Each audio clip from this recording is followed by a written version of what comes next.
Hi friends, Siva Ayali சீரியலை பற்றி தான் நம்ம இந்த வீடியோக்குள்ளே நம்ம பார்க்க போகிறோம். வாங்க நம்ம வீடியோக்குள்ளே போகலாம். கபிலன் அவங்க அதிகாரி பார்த்துட்டு அவங்க வீட்டுக்கு வராங்க. வீட்டுக்கு வந்ததுமே அவங்க ப்ரூஸ்லி ஏதோ ஒரு பாட்டு படிச்சுட்டே இருந்தானே, எதுக்காக இந்த மாதிரிக்கு பண்ணினான்னு சொல்லிக்கிட்டு அவங்க யோசனை பண்ணிகிட்டே இருக்கிறாங்க. அவன் ஏதோ ஒரு பாட்டு படித்தான், ஒருவேளை நம்மளுக்கு ஏதோ துப்பு கொடுக்கறதுக்காக தான் இந்த மாதிரிக்கெலாம் அவன் பாட்டு படிச்சிருப்பானா அப்படின்னு சொல்லிட்டு கபிலன் யோசனை பண்ணிகிட்டே இருக்கிறாங்க. நம்ம வீட்டில் இருக்கிற அந்த போலீஸ்காரங்க யார் அப்படின்னு சொல்லிட்டு கண்டுபிடிக்கிறதுக்காக தான் அந்த மாதிரிக்கு ஒரு பாட்டு படித்தானா, அவன் ஏதோ ஒரு பாட்டு படித்தானா, அது என்ன பாட்டுன்னு சொல்லிட்டு ஞாபகத்துக்கே வரமாட்டுக்கு அப்படின்னு கபிலன் யோசனை பண்ணிகிட்டே இருக்கிறாங்க. இங்கே பார்த்தோம்னா அயலி சொல்கிறாங்க, அந்த கபிலனுக்கு ஏதோ ஒரு இன்ட்டு கொடுக்கறதுக்காக தான் அவன் இந்த மாதிரிக்கெலாம் ப்ரூஸ்லி அதாவது நம்மளை அட்டாக் பண்ணுற மாதிரிக்கு அவன் இருந்தான். ஆக மொத்தத்தில் இங்கேருந்து தப்பிச்சு போக முடியாதுன்னு அவனுக்கு நல்லாவே தெரியும். ஆனால் ஏதோ கபிலனுக்கு இன்ட்டு கொடுக்கறதுக்காக தான் அவன் இந்த மாதிரிக்கு முயற்சி பண்ணியிருக்கிறான்.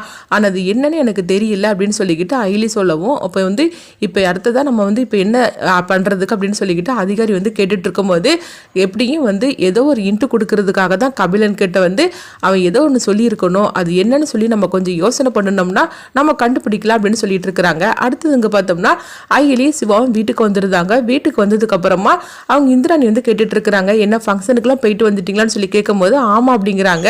அப்படி சொல்லிட்டு இருக்கும்போது சிவாவோட சட்டையை பார்க்குறாங்க. அப்போ சிகப்பு கலரில் இருக்கிறத பார்த்துட்டு உடனே இந்திராணி கேட்டுட்டு இருக்கிறாங்க, என்ன சிவா உன்னுடைய ஷர்ட்டில் ஏதோ சிகப்பு கலரில் இருக்குது அப்படின்னு சொல்லி கேட்கவும், அப்போ தான் சிவா கவனிக்கிறாங்க. கவனிக்கும் போது இது எப்படி என் ஷர்ட்டையில் இந்த சிகப்பு கலர் வந்துச்சுன்னு தெரியல அப்படின்னு சொல்லிட்டு சிவாவும் யோசனை பண்ணிட்டு இருக்கும்போது அப்போ அயலியும் பார்க்குறாங்க. அயலி பார்த்துட்டு உடனே நினைக்கிறாங்க, என்னங்க உங்களுக்கு ஏதாவது அடிபட்டுருச்சா அப்படின்னு சொல்லி கேட்டுட்டு இருக்கவோ, இல்லையா அயலி அப்படின்ட்டு இருக்கிறாங்க.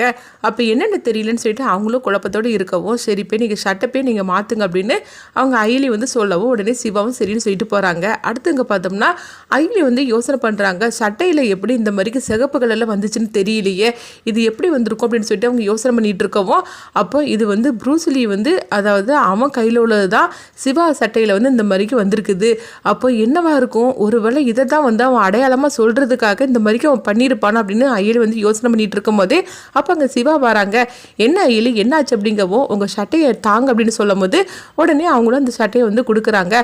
கொடுத்ததுமே உடனே அவங்க அயலி அதை பார்க்குறாங்க. பார்த்ததுமே இங்கே பாருங்க சீனியர், இப்போ உங்களுக்கு புரியுதா அப்படின்னு சொல்லி கேட்கவும், என்ன சொல்ற எனக்கு ஒன்றும் புரியலையே அப்படின்னு சொல்லிட்டு இருக்கும்போது, இதுதான் ப்ரூஸ்லி கபிலனுக்கு கொடுத்த இன்டாக்கும் அப்படிங்கிறாங்க. நீ என்ன சொல்லிட்டு இருக்கிற அப்படிங்கும்போது, ஆமா கபிலனுக்கு அதாவது நம்ம யாரும் அப்படின்னு சொல்லிட்டு அவனுக்கு கண்டுபிடிச்சு கொடுக்கணும் அப்படின்னு சொல்லி இந்த மாதிரிக்கெல்லாம் அவன் ஒரு திட்டத்தை போட்டிருக்கிறான் ப்ரூஸ்லி. அதனால தான் அவன் தன்னுடைய கையில் எப்படியோ இந்த மாதிரிக்கு வரவழைச்சிருக்கிறான். சிகப்பை வரவழைச்சது மட்டும் இல்லாமல் அவங்க உங்கள் சட்டையில் தடவுறதுக்காகவே இந்த மாதிரிக்கு ஒரு அட்டாக்கை அவன் ஏற்படுத்தி இருக்கிறான். அதனால அவன் ஏதாவது கபிலன் கிட்ட ஒரு இன்ட்டு கொடுத்துருக்கணும், அவன் பாட்டு தானே படிச்சுட்டு இருந்தான் அப்படின்னு சொல்லும் போது உடனே சிவாவும் ஆமாம் அப்படிங்கிறாங்க. அவன் என்ன பாட்டு படித்தான் அப்படின்னு சொல்லி கேட்டுட்டு இருக்கும்போது, அவன் ஏதோ வாய்க்கு வந்ததெல்லாம் வளரிட்டு இருந்தான் அப்படின்னு சிவா சொல்லிட்டு இருக்கிறாங்க. இல்லை அவன் வாய்க்கு வந்ததெல்லாம் வளரலை, அவன் அதாவது உங்கள் சட்டையில் இந்த மாதிரிக்கு சிவப்பு கலர் இருக்கிறத கபிலன்ட்ட சொல்கிறதுக்காக அவன் ஒரு பாட்டு படித்தான், அது என்ன பாட்டுன்னு சொல்லிட்டு அவங்க யோசனை பண்ணிட்டு இருக்கிறாங்க அயலி. அப்போ அவங்க யோசனை பண்ணிட்டு இருக்கும்போதே அவங்களுக்கு அந்த பாட்டு ஞாபகத்துக்கு வருது. ஆமாங்க இதுதான் அவன் கபிலனுக்கு கொடுத்த இன்டாகும் அப்படிங்கிறாங்க. ஆனால் அந்த கபிலன் கண்டிப்பாக புரிஞ்சிருக்க மாட்டான், அதனால தான் அவன் அசால்ட்டாக பேசாமல் அமைதியாக வந்துட்டா அப்படின்னு சொல்லவும், என்ன அயலி நீ சொல்லிட்டு இருக்கிற அப்படின்னு கேட்கும்போது, ஆமாம் ப்ரூஸ்லி நம்ம தான் அண்டர் கிரவுண்ட் போலீஸ்னு சொல்லிட்டு கபிலனுக்கு தெரியப்படுத்துறதுக்காக இந்த மாதிரிக்கு அவன் பண்ணியிருக்கிறான் அப்படிங்கிறாங்க. அப்போ இப்போ என்ன பண்ணுறதுக்கு அப்படிங்கவும், எப்படியும் கபிலன் யோசனை பண்ணுவான், அவன் அதுக்குள்ளேயே கண்டுபிடிக்கிறதுக்கு முன்னாடி இந்த சட்டையை அவன் கண்ணில் படாத மாதிரிக்கு நம்ம மறைச்சு வச்சிடணும் அப்படின்னு சொல்லிட்டு இருக்கிறாங்க.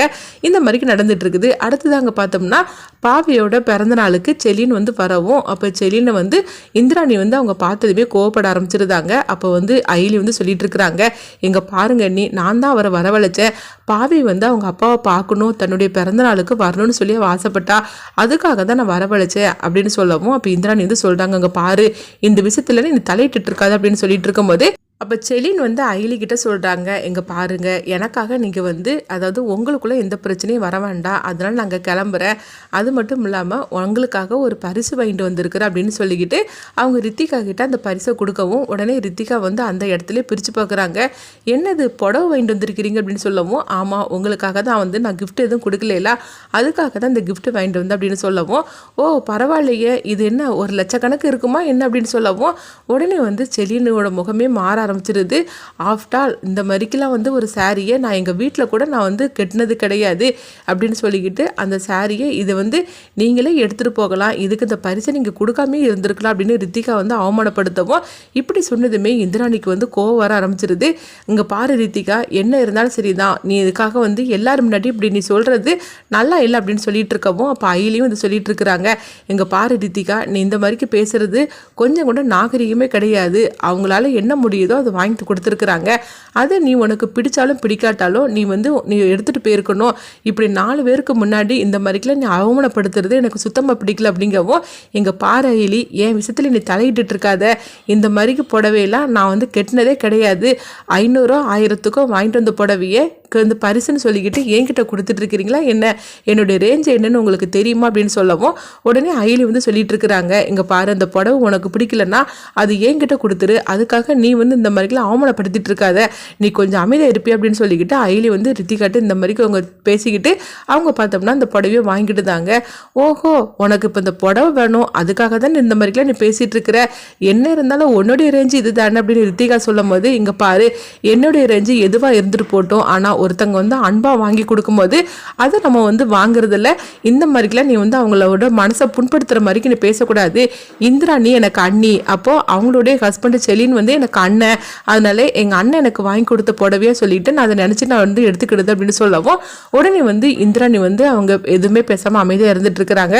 அப்போ செலின் வந்து அயலி கிட்ட சொல்கிறாங்க, அயலி நீ ஒரு வார்த்தை சொன்ன பற்றியா, அதுவே எனக்கு போருமா, என்ன நீ அண்ணன்னு சொன்னேல அதுவே எனக்கு சந்தோஷமாக இருக்குது, நான் கிளம்புறேம்மா அப்படின்னு சொல்லும் போது அப்போ பாவி வந்து அவங்க அப்பாவோட கையை வந்து பிடிச்சிட்டு இருக்கிறாங்க. அப்பா நீங்கள் போகாதீங்கப்பா அப்படின்னு சொல்லிட்டு இருக்கவும் அப்போ அயிலையும் சொல்கிறாங்க, எங்கே பாருங்கள், நீங்கள் பாவியோட பிறந்தநாள்லாம் முடிச்சுட்டு போங்க அப்படிங்கும்போது அப்போ இந்திராணியோட சித்தப்பாவும் இந்திராணியோட சித்தியும் வந்து திட்ட ஆரம்பிச்சிருந்தாங்க. அங்கே பாரு, இந்த விஷயத்துல நீ தலையிட்டு இருக்காது அப்படிங்கவும் அப்போ உடனே வந்து அவங்க அயிலி வந்து சொல்லிட்டு இருக்கிறாங்க, இங்கே பாருங்கள், அவங்க பொண்ணோட பிறந்தநாளுக்காக அவங்க வந்திருக்கிறாங்க, அப்படி இருக்கும்போது அவங்கள போக சொல்றதுல உங்களுக்கு எந்த உரிமையும் கிடையாது அப்படிங்க.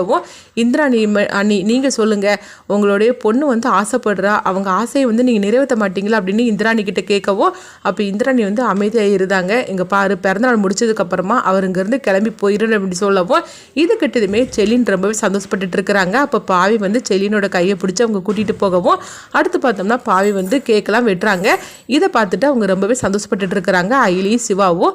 அப்போ வந்து பாவி வந்து கேக்கை வெட்டினதுமே செலினுக்கும் இந்திராணிக்கும் அவங்க ஊட்டி விடவும் அதுக்கப்புறம் அவங்க ரொம்பவே சந்தோஷப்பட்டுட்டு அவங்க செலின் வந்து பாவைக்கு முத்தம் கொடுத்துட்டு அயலி கிட்ட சொல்கிறாங்க, அயலி இன்னைக்கு இந்த அளவுக்கு இருந்து நான் இருக்கிறேன்னா அதுக்கு நீ தான் காரணம் அயலி, நான் என் பொண்ணோட பிறந்தநாள் இது வரைக்கும் நான் கொண்டாடினதே கிடையாது, ஆனால் ஒன்னால தான் இன்னைக்கு இது நடந்திருக்குது அப்படின்னு சொல்லிக்கிட்டு சிவாகிட்டே அயலிக்கிட்டே அவங்க ரொம்பவே நன்றி சொல்கிறாங்க. அப்போ வந்து அயலி வந்து சொல்லிட்டு இருக்கிறாங்க, நீங்கள் ஒன்று கவனிச்சிங்களா, ரித்திகா அந்த புடவை வேண்டான்னு சொல்லிட்டு அவள் திட்டும் போது அப்போ இந்திராணி அண்ணி வந்து இப்படிலாம் நீ பேசக்கூடாதுன்னு சொல்லி தடுத்தாங்களே, அப்போமே புரியலையா, அவங்க மனசில் இன்னும் நீங்கள் இருக்க தான் செய்றீங்க அப்படின்னு உங்க 2 பேரையும் கூடி சீக்கிரமே நான் ஒன்று சேர்க்கிறேன் அப்படிங்கிறாங்க. எங்க பாரு அயலி, கண்டிப்பா அது மட்டும் நடக்காது அப்படிங்கும்போது ஏன் நடக்காதுன்னு சொல்லிட்டு இருக்கிறீங்க, இன்னைக்கு வந்து இந்த பிறந்தநாளை நீங்க கொண்டாடுறதுக்கு இந்திராணி அண்ணி வந்து உங்களுக்கு அனுமதி கொடுத்துருக்காங்கன்னா அப்படி இருக்கும்போது நீங்க 2 பேரும் சேர மாட்டீங்கன்னு எப்படி நீங்க சொல்றீங்க, உங்களை சேர வைக்கிறதுக்கு யாருமே முயற்சி பண்ணல, அதுதான் நடந்திருக்குது, ஆனா கண்டிப்பா உங்க 2 பேரையும் நான் சேர்த்து வைப்பேன் அப்படிங்கிற சொல்லவும் இதை கெட்டதுமே செலின் வந்து ரொம்பவே சந்தோஷப்பட்டுட்டு அங்கிருந்து கிளம்புறாங்க. அடுத்தது பார்த்தோம்னா வந்து சிவா வந்து அவங்க அயலி கிட்ட கேட்குறாங்க, அது எப்படி அவங்க 2 பேரையும் நம்ம சேர்த்து வைக்க முடியும் அப்படின்னு சொல்லி கேட்கவும் அப்போ அயலி வந்து சிவா கிட்ட சொல்லிட்டு இருக்கிறாங்க, செலின் வந்து வெளியே இருக்கிற வரைக்கும் கண்டிப்பாக இந்திராணி அண்ணியோட சேர்றதுக்கு எந்த வாய்ப்புமே கிடையாது, செலினை பேசாமல் நம்ம இந்த வீட்டுக்கு அழைச்சிட்டு வந்துட்டா என்ன, 2 பேரையும் ஒருத்தருக்கு ஒருத்தர் பார்க்க வைக்கணும், சந்திக்க வைக்கணும், பேச வைக்கணும், அப்படிலாம் பண்ணினா தான் அவங்க 2 பேரும் சேர்றதுக்கு நிறையவே வாய்ப்பு இருக்குது அப்படிங்கும்போது இதெல்லாம் நடக்குமா அப்படின்னு சிவா கேட்டுட்டு இருக்கவும் கண்டிப்பாக நம்ம நடக்க வைக்கணும் அப்படின்னு சொல்லிட்டு இருக்கிறாங்க. அடுத்ததான் என்ன நடக்க போகுது அப்படின்னு சொல்லிட்டு நம்மளும் வெயிட் பண்ணி பார்க்கலாம்.